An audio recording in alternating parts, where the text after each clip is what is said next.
Could be very warm, quite humid across the south of the country on Sunday, up to 26 degrees, but increasing chance of showers, much more unsettled into Monday.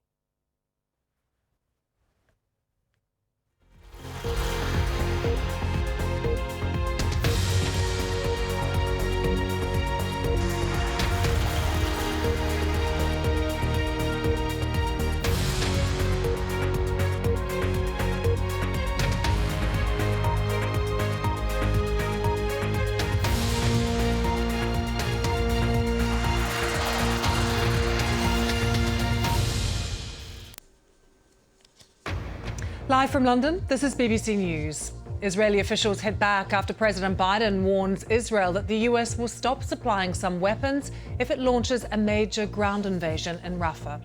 This is live in Rafah right now as heavy fighting is reportedly edging closer to the centre of the city and warnings that hospitals will run out of fuel in 3 days.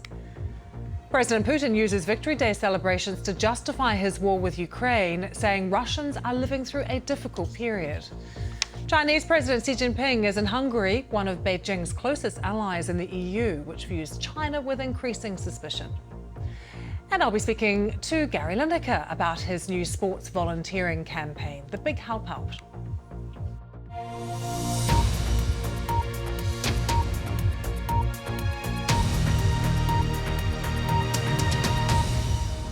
Hello, I'm Lucy Hockings. Welcome to BBC News Now. Could President Biden's patience be running out with Israel over its ongoing military campaign in Gaza?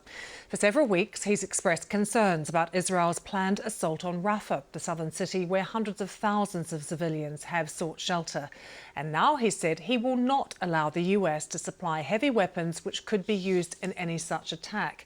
That's prompted concern from Israel. Its ambassador to the UN, Gilad Erdan, saying it's a very difficult and disappointing statement to hear from a president to whom we have been grateful to since the beginning of the war.